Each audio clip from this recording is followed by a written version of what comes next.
আসসালামু আলাইকুম। থাই সরপুঁটি কি খেয়ে সাধারণত বড় হয়? থাই সরপুঁটি অ্যাকুয়াটিক ভেজিটেশন অর্থাৎ পুকুরের তলদেশে যে আগাছা হয়, বিভিন্ন রকম জলজ আগাছা হয়, খুদিপানা হয়, টোপাপানা হয়, ইভেন কচুরিপানা, অর্ধপচা কচুরিপানা এগুলা খেয়ে এরা বড় হয়।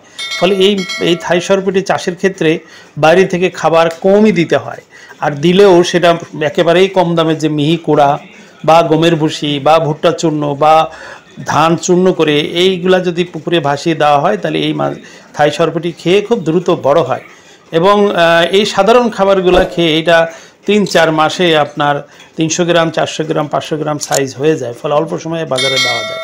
তো অগভীর জায়গায় এই মাছটা চাষ করা যায়। আবার খুবই সাধারণ খাবার, যেমন জলজে আপনার পুকুরের পাড়ে যে কোমল ঘাস হয়, সেই ঘাস কেটে দিলেও এই ঘাস খেয়েও এই মাছটা বড় হয়। ফলে এই মাছটা চাষের উৎপাদন খরচ খুবই কম।